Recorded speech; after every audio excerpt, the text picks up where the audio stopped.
Alô você, o nosso vídeo já vai começar. Então, antes de começar, por favor, inscreva-se no nosso canal, curta e também ative o sininho para receber as novidades, tá bom? Bom dia, meus irmãos. Vamos abrir a palavra de Deus lá no livro de Atos dos Apóstolos, capítulo 1, versículo 8. Atos dos Apóstolos, capítulo 1, versículo 8. Todo mundo sabe de cor, né? Vamos lá? O que diz? Mas recebereis poder ao descer sobre vós o Espírito Santo, e sereis minhas testemunhas, tanto em Jerusalém, como em toda a Judeia e Samaria, e até os confins da terra. Amém. Meus irmãos, se você é crente, convertido mesmo, e você faz parte da igreja de Cristo, você quer ver a igreja o quê? Crescer. Crescer. Só o sujeito sendo masoquista espiritual, ele está na igreja, não quer ver a igreja crescer. Porque a igreja existe para crescer. Tá certo? O reino de Deus começou como um grão de mostarda, se tornou uma grande árvore. A ideia é que Jesus ensina. E ele disse: ide por todo mundo e pregar o evangelho a toda criatura. Quem crê e for batizado será salvo. A gente sai pregando o evangelho, as pessoas vão se convertendo, a gente reúne aquele grupo, organiza uma igreja e vai assim. Certo? Agora, a questão chave é: o que eu devo fazer para promover o crescimento da igreja? Quais as estratégias eu devo usar para que a igreja cresça? Por exemplo, mudando o estilo de culto. Traz umas bailarinas, tem que ser bonita. Não é aquelas barrigudinhas não, que não dá. Faz um culto a gosto do freguês. Sabe como é que é? Tem muita igreja aí que não prega o evangelho, prega o que as pessoas querem o quê? Ouvir. Isso é uma estratégia, mas não serve para nós. Outra estratégia é mudar o horário de culto. Muita gente acha que a igreja vai crescer se mudar o horário do culto, não ter mais escola dominical, fazer à tarde às 5 a escola dominical, o culto às 19, porque os crentes estão tudo cansados, tem que ir para o parque, andar de bicicleta. Outra estratégia para mudar, para fazer a igreja crescer, é trocar o pastor. Sabia disso? Que igreja é igual ao time de futebol. Quando o time não cresce, não vai para frente, não ganha nada, troca o técnico. Mas às vezes o plantel é muito ruim. E tem igreja aí que troca de pastor todo ano, tem ou não tem? E diz: não, o negócio é o pastor, tem que trocar o pastor. Eu entendo que o pastor, ele é dono do defunto, ele tem que pegar na alça do caixão e ir na frente. Porque se o pastor sentar, a igreja deita. É o pastor que puxa o crescimento. Existe também uma forma que é muito usada de crescimento de igreja, que é copiar modelo de outras igrejas. Então tem lá na Califórnia, igreja com propósito, traz para cá. Tem a igreja do Tim Keller, traz o modelo. Você já notou isso? Que tem muitas igrejas que ficam copiando modelos de outras igrejas. E aí não dá certo, sabe por quê? Porque o que dá certo lá nos Estados Unidos, não dá certo. Quem evangeliza e planta igreja sabe que uma estratégia que eu uso aqui em Pinheiros não serve para a congregação. Porque a questão não é de estratégia. Crescimento de igreja, nós temos que guardar princípios bíblicos. Aí é o seguinte: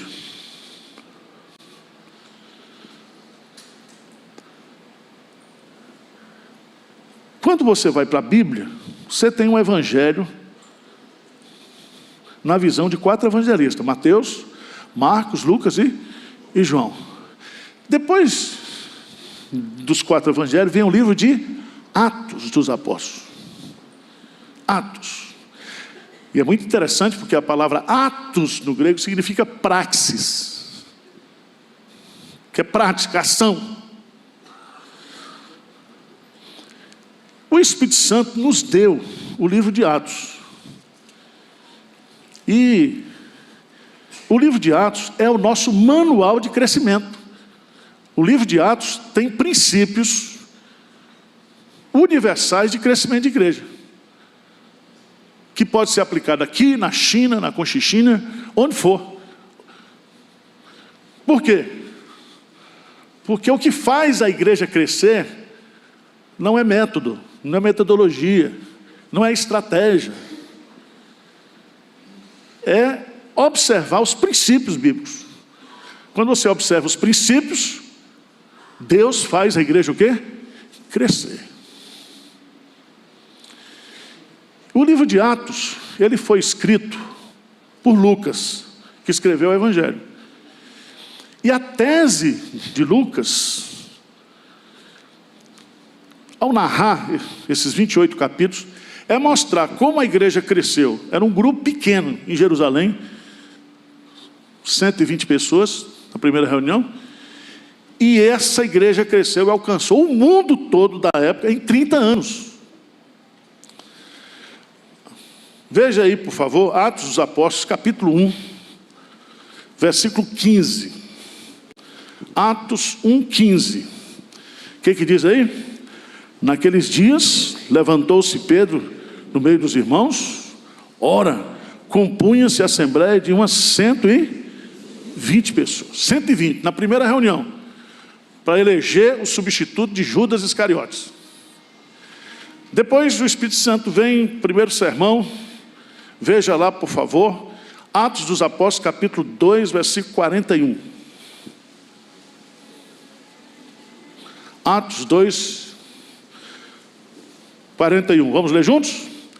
Então, os que lhe aceitaram a palavra foram batizados, havendo um acréscimo naquele dia. Então veja que Lucas está dando estatística. 120, quase 3.000. Veja, em Atos 2,47, veja lá, Atos 2,47, o que diz? Louvando a Deus e contando com a simpatia de todo o povo. Enquanto isso, acrescentava-lhes o Senhor, dia a dia, os que iam sendo. Então o crescimento era diário. Não era semanal, não era mensal, era diário. Tem igreja aí que passa o ano todinho, quando chegar no final do ano, cresceu 10 pessoas. Aí é aquela festa. Veja, aqui só num sermão, quase 3.000. Claro que era Pedro, né? Cheio do Espírito Santo, mas... Veja para Atos dos Apóstolos, capítulo 4.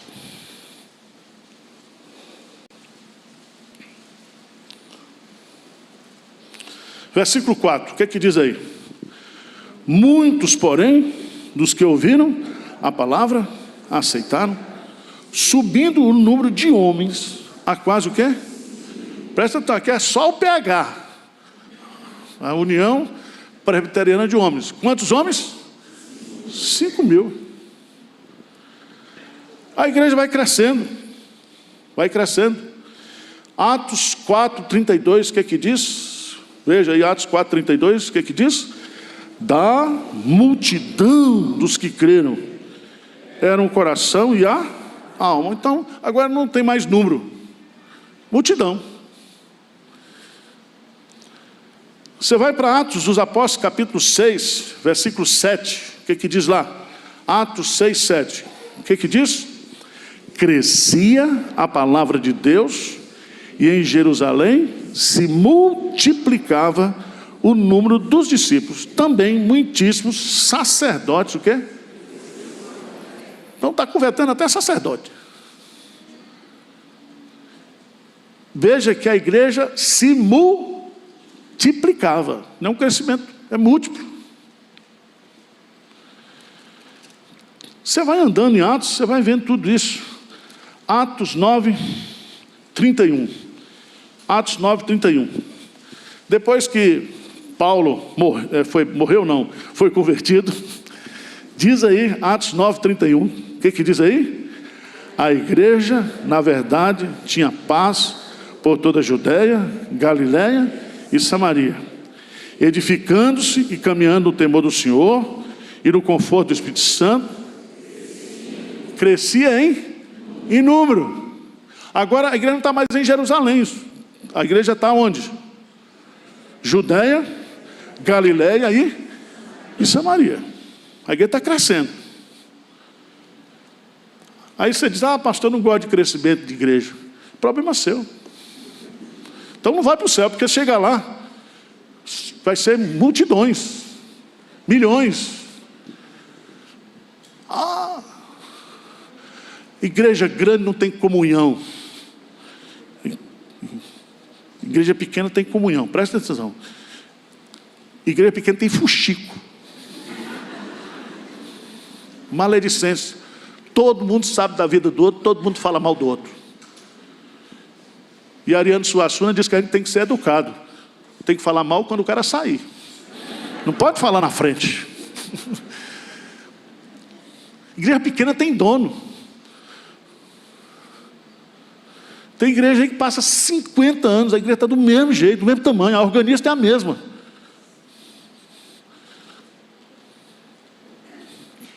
Tem aquela família que manda. Nós somos a família fundadora.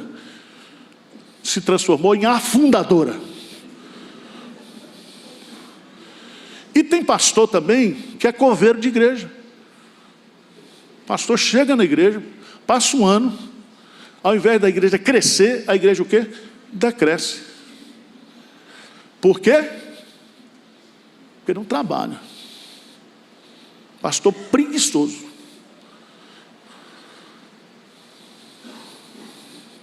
Mas vou voltar para a Bíblia, que eu já estou falando demais. A igreja tem que crescer. Agora, qual é o segredo? Eu vou rapidamente dar 10 princípios de crescimento de igreja, que é a nossa filosofia. Você que não comprou esse livro, você tem que ler, comprar esse livro, decorar esse livro. É a filosofia de missões da igreja. Tá certo? Tudo fundamentado na Bíblia. Nós temos que estar fundamentado na palavra de Deus. Qual é o primeiro princípio que nós aprendemos em Atos dos Apóstolos para o crescimento da igreja? Atos 1:8. O que diz?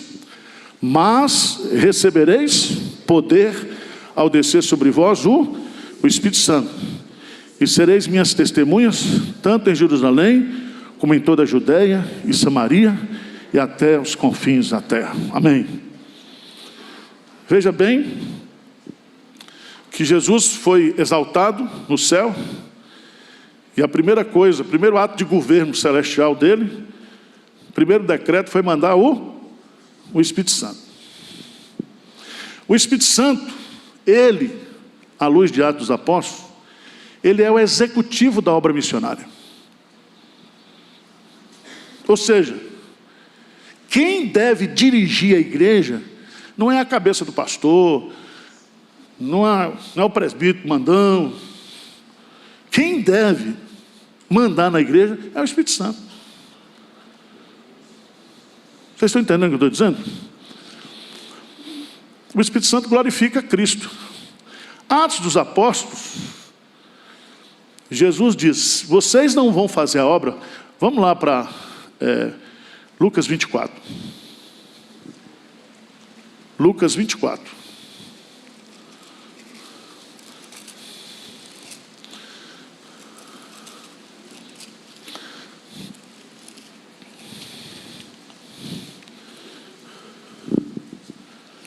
A partir do versículo 46, ele disse, assim está escrito, que o Cristo havia de padecer e ressuscitado entre os mortos no terceiro dia, e que em seu nome se pregasse arrependimento para a remissão de pecados, a todas as nações, começando em Jerusalém.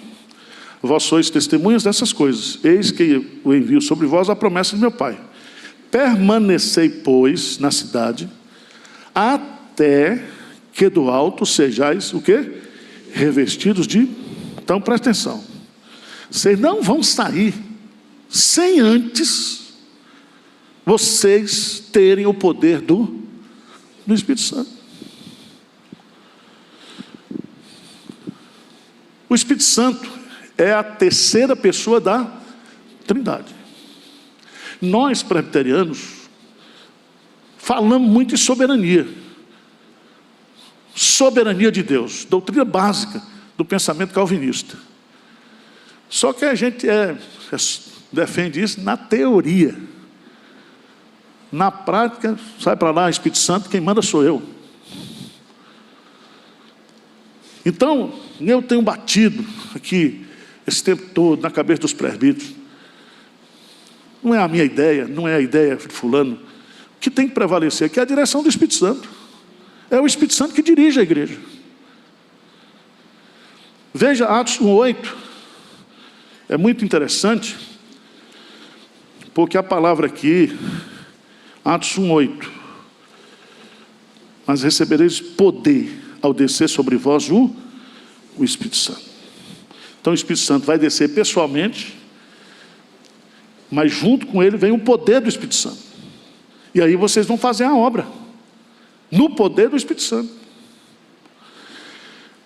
O Espírito Santo aparece no livro de Atos, citado 50 vezes. Mais de 50 vezes.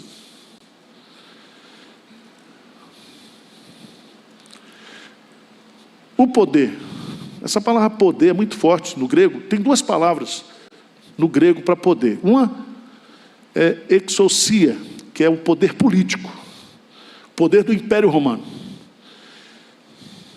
Veja bem, tem muita igreja que manda na igreja é a política. Mas Jesus diz o quê?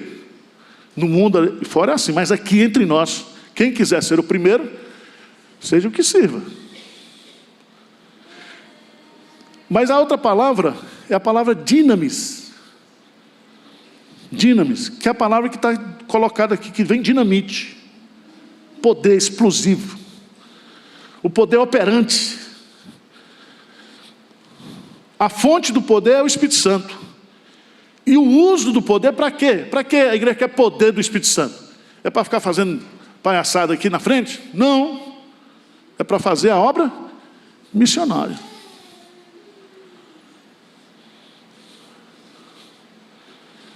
O Espírito Santo não foi dado para a gente marcar dia e hora para o Espírito Santo exorcizar aqui, curar, não sei o quê. Não. O Espírito Santo age na missão. É na missão que o Espírito Santo cura. É na missão que o cara que está endemoniado, para o Espírito Santo entrar, ele tem que sair. Vocês estão entendendo o que eu estou dizendo? O Espírito Santo une a igreja, o Espírito Santo dá dons para a igreja, mas nós precisamos entender que é o Espírito Santo. São tantos os textos. Vou pegar um exemplo aqui. Atos dos Apóstolos, capítulo 13.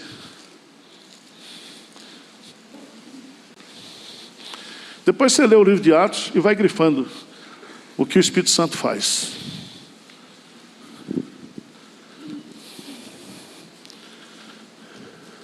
Atos 13. Havia na igreja de Antioquia, versículo 1. De Antioquia, profetas e mestres: Barnabé, Simeão, por sobrenome Níger, Lúcio de Cirene, Manaém, Colácio de Herodes, o tetrarca, e Saulo. Servindo eles ao Senhor e jejuando, disse quem? O Espírito Santo: separai-me agora Barnabé e Saulo para a obra que tenho chamado. Então, jejuando e orando, impondo sobre as mãos, os despediram.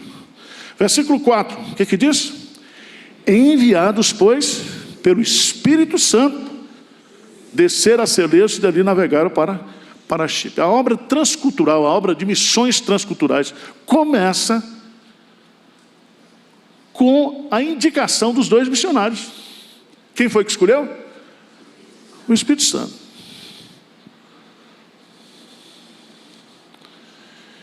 Presta atenção, irmão, não adianta eu, Arival, querer ficar aqui em Pinheiro se o Espírito Santo não quer que eu fique aqui. Nós temos que ser dirigidos, a igreja tem que ser dirigida pelo Espírito Santo.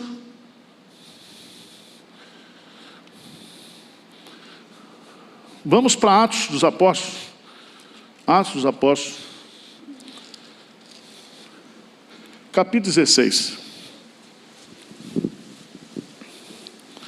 Atos 16, versículo 6. Diz assim: e percorrendo a região frígio-gálata, tendo sido impedidos pelo Espírito Santo de pregar a palavra onde? Na Ásia. Paulo queria ir para onde? Para a Ásia. A gente não quis comprar galpão aqui também? O Espírito Santo não deixou. Não veio o dinheiro. O Espírito Santo impede. Diz no versículo 7: defrontando Mísia, tentavam ir para a Bitínia, mas o quê? O Espírito de Jesus não o permitiu. Então, aí o que acontece?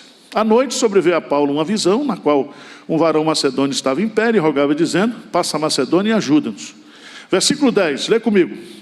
Assim que teve a visão, imediatamente procuramos partir para aquele destino, concluindo que Deus nos havia chamado para lhes anunciar o Evangelho. Quem está dirigindo a obra missionária? O Espírito Santo. A turma inventa aí, os caras, Paulo era um estrategista, não sei o quê. Paulo é igual nós aqui, comedor de farinha, rapadura. Ele não era melhor do que nós, não. E a igreja hoje não é pior do que a época de Paulo. E o Espírito Santo que estava lá está aqui com a gente. É difícil. Aí ele vai para Filipos. Se eu tivesse no lugar de Paulo, eu ia dizer: mas senhor, só mandou para Filipos eu apanhar e ser preso. Mas ali estava nascendo a igreja em Filipos. Porque quem está conduzindo a igreja é o Espírito Santo. Esse é o primeiro princípio. Esse é o primeiro princípio. Veja lá em Atos, capítulo 5. No caso de Ananias e Safira. Ananias e Safira.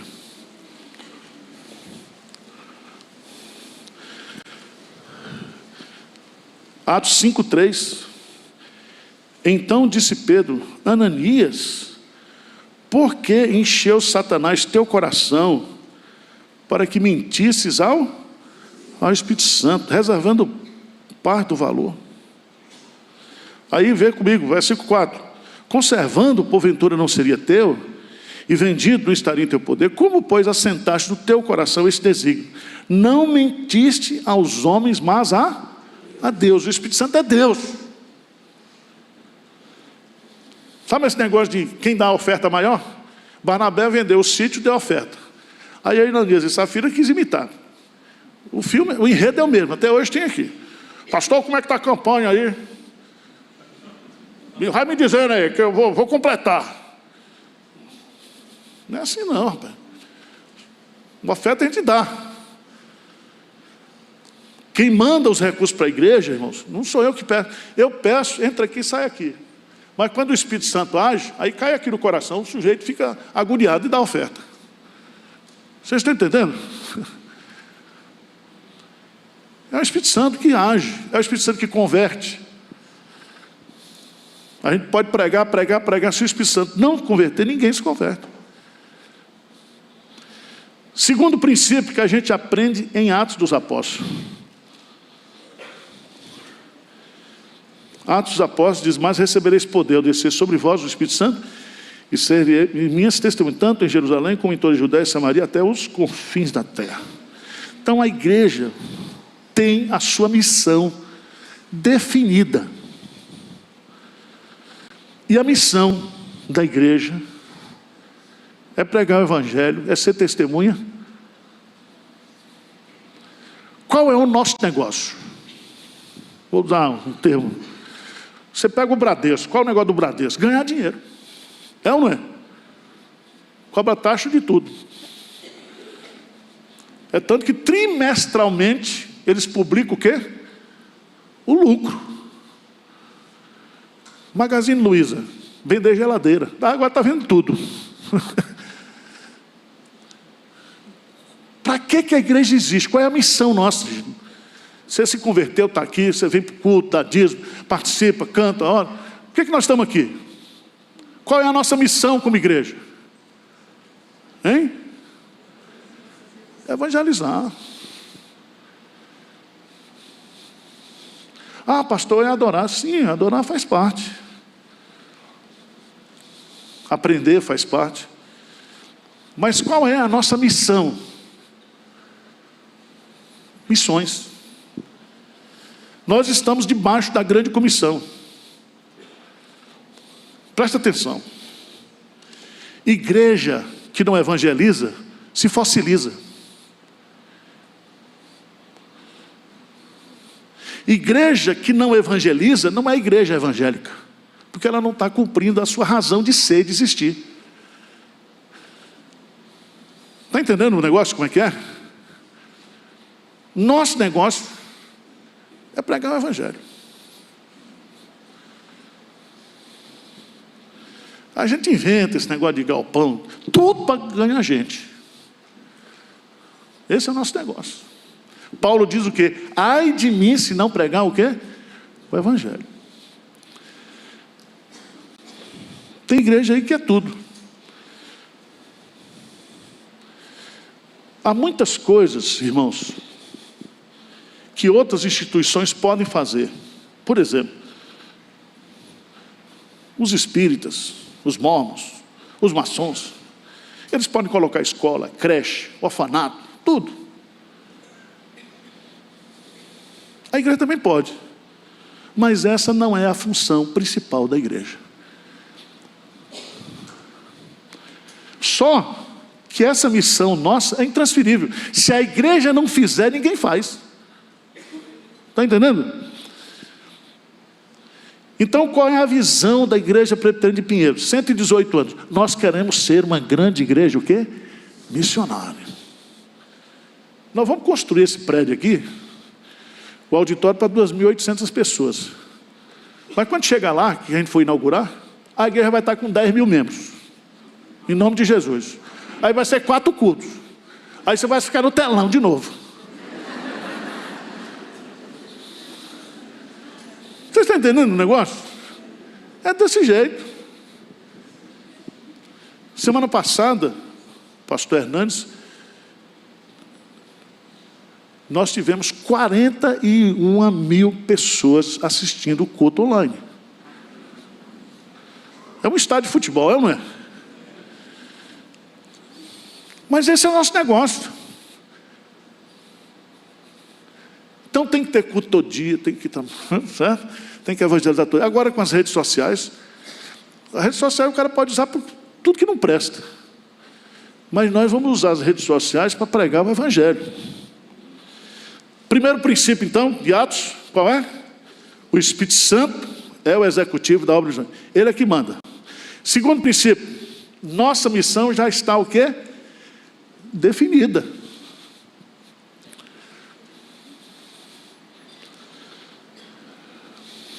Terceiro princípio que a gente aprende aqui em Atos,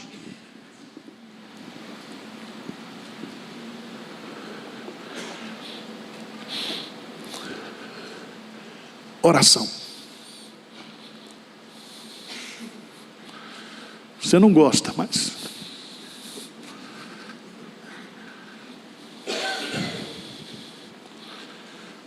Jesus diz que a casa de Deus seria chamada de casa de oração para todos os povos. Se você pegar o livro de Atos dos Apóstolos, você vai descobrir que lá em Atos dos Apóstolos tudo se resolvia com oração. Não tinha a bancada evangélica, não tinha a FM evangélica, não tinha a banda, os cantores, não tinha nada. A igreja só pregava no poder do Espírito Santo. Quando a coisa apertava, o que eles faziam? Oravam. Ficar em Jerusalém, eles ficaram orando. Abra sua Bíblia, por favor, lá em Atos 4. Veio a perseguição. 23. Uma vez soltos, procuraram os irmãos e lhes contaram quantas coisas eles haviam dito os principais sacerdotes e os anciãos. A igreja está sob perseguição. Não pode pregar sobre Jesus. Cristofobia. Diz aí o versículo 24. Ouvindo isto, unânimes levantaram a voz a Deus e disseram: Tu, soberano Senhor, que fizeste o céu, a terra, o mar e tudo que neles há, e que disseste por intermédio do Espírito Santo, por boca de Davi, nosso pai e teu servo, porque se enfurecem os gentios e os povos imaginam coisas vãs. Levantaram-se os reis da terra e as autoridades ajuntaram-se a uma contra o Senhor e contra o seu ungido. Salmo 2, isso aqui. A história se repete hoje. Porque verdadeiramente se ajuntaram nessa cidade contra o teu santo servo Jesus, o qual ungiste Herodes e Pôncio Pilatos como gentios e gente de Israel, para fazerem tudo que a tua mão e teu propósito predeterminaram. Agora, Senhor, olha para as suas ameaças e concede aos teus servos que anunciem com toda intrepidez a tua palavra. Enquanto estendes a mão para fazeres curas, sinais e prodígios, por intermédio do nome do teu santo servo Jesus. No versículo 31, o que diz? Tendo eles orado, tremeu o lugar onde estavam reunidos, todos ficaram cheios do Espírito Santo e com intrepidez anunciavam o quê? A palavra de Deus. Tudo aqui, irmãos, você vai ver, Atos 12, a igreja está crescendo, esparramando. Existe um princípio do Império Romano, que se você quiser anular um movimento, você anula os líderes. É o que o Maduro está fazendo lá na Venezuela. Ele não quer oposição.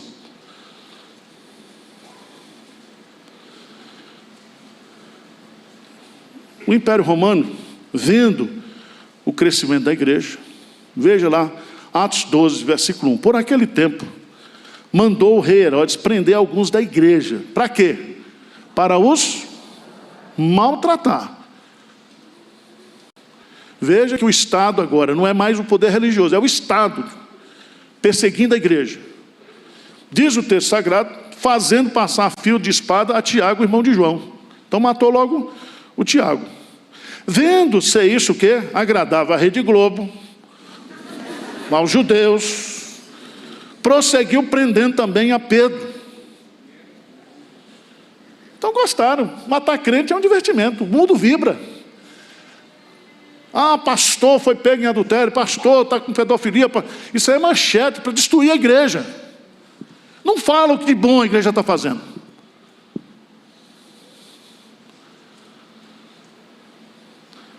Só aqueles... O que a igreja fez? Versículo 5, lê comigo bem forte. Pedro, pois, estava guardado no cárcere, mas havia oração incessante a Deus por parte da igreja a favor dele. A igreja toda orando por Pedro. O que aconteceu? Deus mandou o anjo. Salmo 91. Darei ordem aos meus anjos a teu respeito. A oração moveu o coração de Deus e Deus mandou o anjo lá. E aí você conhece a história. Saíram lá. Foi liberto Pedro. A igreja orou e Deus respondeu.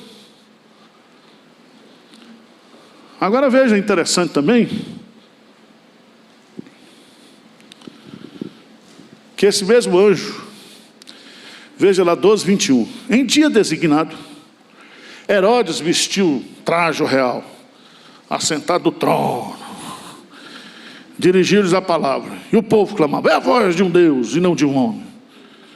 No mesmo instante, um anjo do Senhor o feriu por ele não haver dado glória a Deus, e comido de vermes, o quê? Expirou, morreu. O mesmo anjo que foi lá tirar Pedro, não sei se foi o mesmo, mas Anjo não tem CPF, né? Mas Deus resolve. Certo? Não tinha um senador evangélico para ir lá conversar. Não tinha nada disso. Era tudo da nação. E continua do mesmo jeito, viu, gente? Parece que quanto mais político evangélico está na política, mais não resolve nada. Não estou aqui satanizando a política, não, tá? Acho que tem que ter política, tem que ter mais... Os problemas da igreja se resolvem com oração.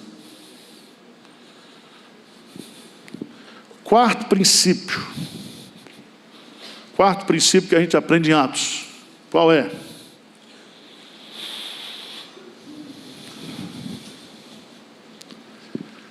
Trabalho. Trabalho de pregação e de ensino da palavra. Por que que a igreja em Atos cresceu? Por quê? Tinha o Espírito Santo, tinha oração, mas tinha também a pregação e o ensino da palavra. E eles faziam isso quando? Todos os dias. Todos os dias. Veja bem, esse modelo histórico que a gente herdou dos americanos, nós históricos também, faz o culto na quarta-feira, oração e doutrina. Domingo, né? 9h30, escola dominical, culto às 11 horas e culto às 19. Pronto. Tem presbiteriano que só vem no culto às 11. E some. Ainda disse para mim aqui, pastor, até domingo que vem. Dá vontade de falar umas coisas, mas não pode, né? Meu irmão, nós não somos crentes de domingo, não. Dominguite. Veja, irmãos, Atos dos Apóstolos, capítulo 5, versículo 42. O que é que diz aí? Atos 5, 42.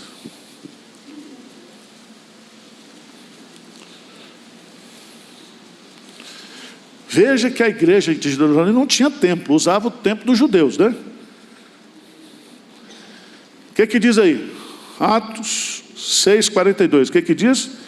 E todos os dias no templo e de casa em casa não cessavam de ensinar, de pregar Jesus, o Cristo. Isso aqui a gente tem que aprender com os neopentecostais. A motivação deles, talvez estivesse errado, porque queria ganhar dinheiro. Mas se um paulistano precisar de ajuda, tentar um suicídio durante a noite, tem alguma igreja evangélica aberta? Algum pastor, algum serviço? Tem? Como é que os neopentecostais cresceram? Usando madrugada da televisão, comprava os horários da madrugada. Aí o cara tinha problema de...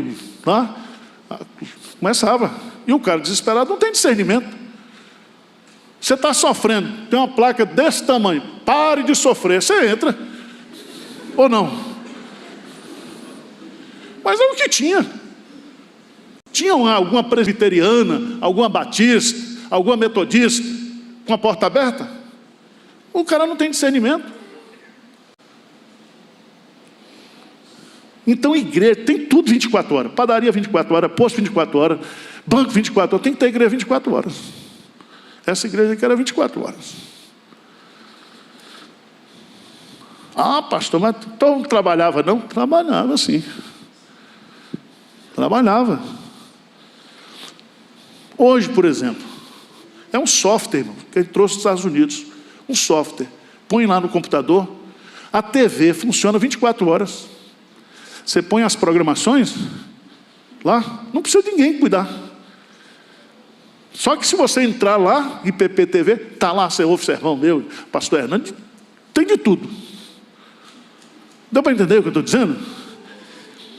Se a gente quiser trabalhar, tem serviço.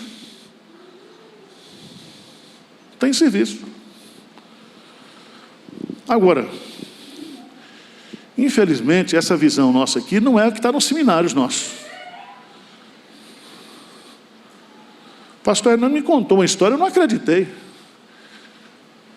Ele foi pregar numa igreja aqui do interior de São Paulo. Igreja pequena. Pastor. E eu disse, como é que está o movimento aqui? Porque quando ele foi pregar, encheu, né? Ele falou, não, aqui, pastor, é o seguinte, domingo, o culto da manhã é bem frequentado. Mas o culto da noite tem pouca gente. Mas por quê? É porque o pastor está repetindo o sermão. O mesmo sermão que ele prega de manhã, ele prega à noite. Aí o povo enfesado não vai. Mas você não falaram com esse pastor? Não, o pastor disse que ele não pode pregar 2 sermões por domingo. Aí dá burnout.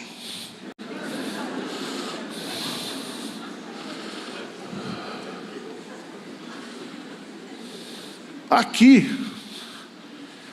o pastor Hernando pode repetir sermão. E ele é sabido que ele troca os títulos.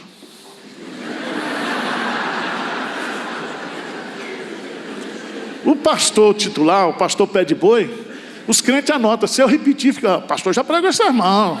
O pastor já pregou esse sermão. Tem uns que anotam na Bíblia, põe a data. Ó, pastor, agora está no computador. Ó, está aqui, o senhor já pregou. Sim, tonto, me ajuda. Tem domingo que eu tenho que pregar 4 vezes, sermão diferente. Por quê? Tem que estudar a Bíblia. Agora, irmãos, pregar aqui é o filé mignon do ministério. Pregar é um privilégio, uma honra. Abrir a Bíblia e expor a palavra de Deus. O negócio é no dia a dia. A dureza é aqui no dia a dia. Entendeu? Nós não temos dinheiro. Nosso orçamento é 3 milhões por mês. Tem que levantar. E eu fico lá vendo o sistema. Como é que está aí? Ah, pastor, está meio fraco. Não está fraco não. Se não entrar, vocês estão tudo demitidos. Então vamos orar. Vamos orar. Vocês estão entendendo? Cuidar de gente. Por quê? A nossa matéria-prima aqui é só gente complicada. Não chega um bom aqui. Não chega.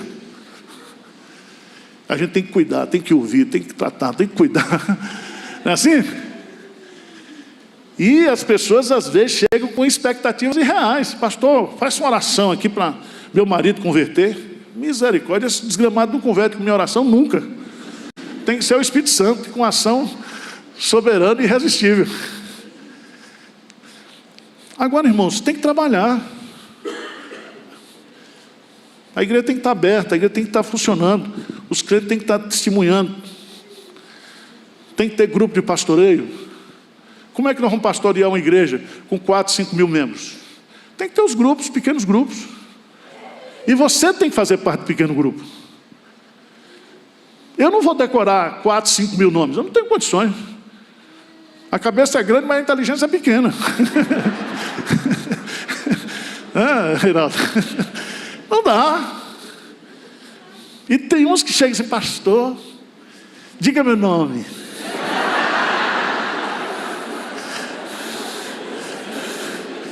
É para matar um negócio desse, né? Às vezes os meninos lá em casa erravam o nome de Túlio e Mateus, imagine.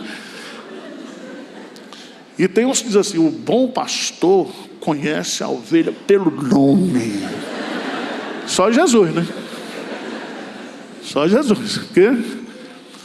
Então nós temos que trabalhar. Então aqui você tem departamento infantil. Por que o departamento infantil cresce? Porque o pessoal trabalha. Ministério de Casais trabalha. E o pastor não pode impedir que as pessoas trabalhem na igreja. E o conselho também não pode fazer isso. Tá certo? Então, se você quer começar um grupo, pequeno grupo na sua casa, é uma bênção. Porque você vai reunir as pessoas lá, vai ensinar a palavra de Deus. Isso é a igreja. A igreja tem que ter esse movimento. Aliás,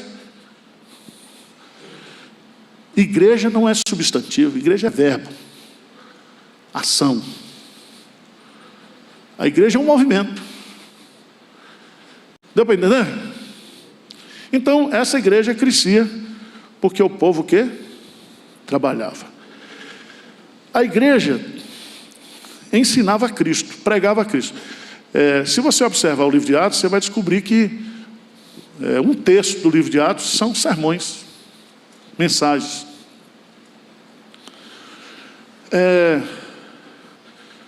Outro princípio que eu gostaria de colocar para vocês, Atos dos Apóstolos, capítulo 14.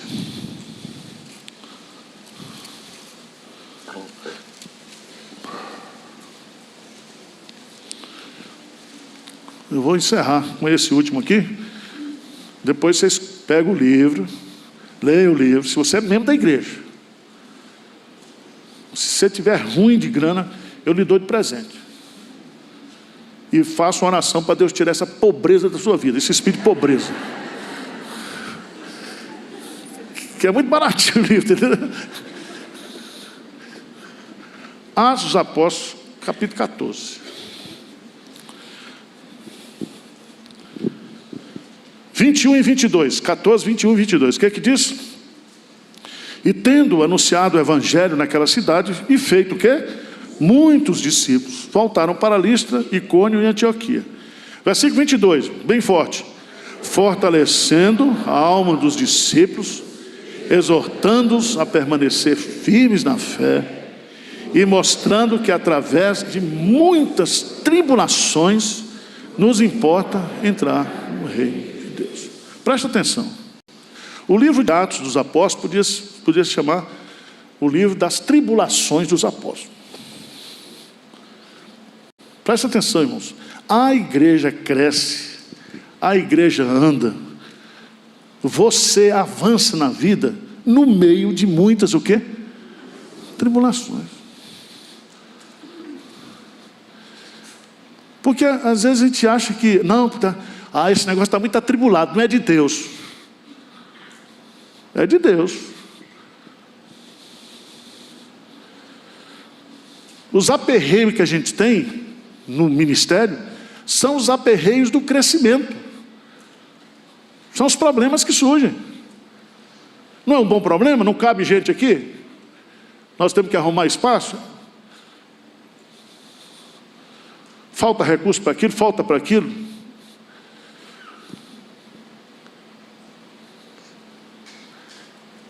Ser cristão é viver em tribulações. Não tem vida fácil.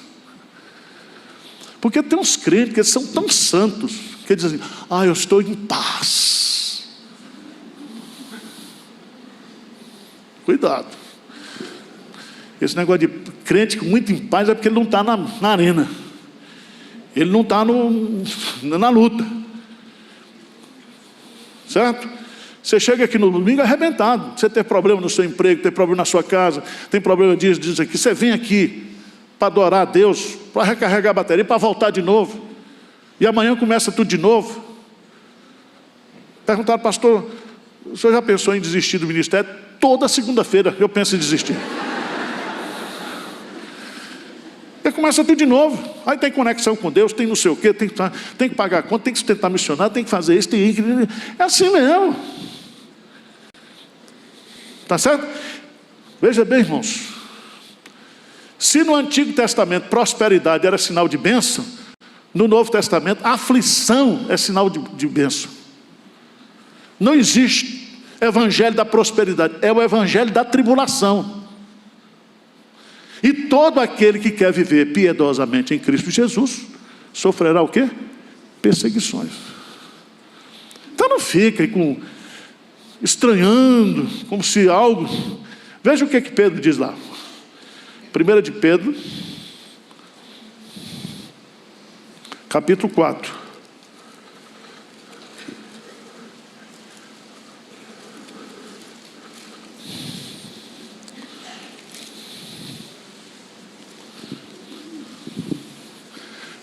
Primeiro de Pedro 4, a partir do versículo 12, diz assim: amados, está falando para crente, não o quê? Estranheis o fogo ardente que surge do meio de vós, destinado o quê? A provar-vos, como se alguma coisa o quê? Extraordinária vos estivesse acontecendo. Então, crente com problema é normal. Passando por aflição, por dificuldade, por provação, por tentação, por perseguição. É normal. Tá certo? Diz amém aí, pelo menos. Não tem problema não, filho. Por isso que crente, quando quer consolar o outro, fala que o problema dele é maior do que o do outro. Ah, isso não é nada, o meu é assim. Crente tem esse defeito, né? Ele diz, pelo contrário, alegrai-vos na medida em que sois coparticipantes do sofrimento de Cristo, para que também na revelação de sua glória vos alegreis o quê? Exultando. Quando você sofre, quando você passa por tribulações, porque você é crente, isso tem que ser motivo de alegria, não de tristeza. Certo?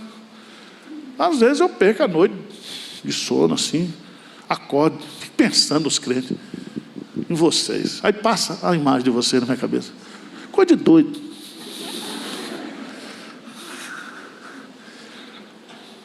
Todo mundo, meus irmãos, se você ama a igreja, você quer ver a igreja crescer. Qual é a maior alegria da igreja? É ver pecador arrependido. É ou não é? Acaba chegou aqui alcoólatra, Deus libertou ele, consertou a vida dele, consertou o casamento dele, consertou a família dele. Irmãos, esse é o nosso negócio, essa é a nossa alegria. Ver Deus agindo na vida das pessoas. Amém? Então, quando esse povo chegar aí, chega. Tem um seguidor de Paulo Júnior, que é aqueles rapazinhos com o cabelinho. Toma jeito de homem, rapaz. Aqui chega de tudo.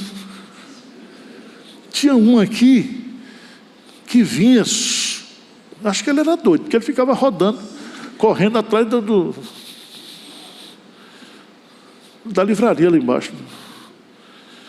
Aí o diácono, pastor, o que é que eu faço? Deixa o doido ser doido, mesmo.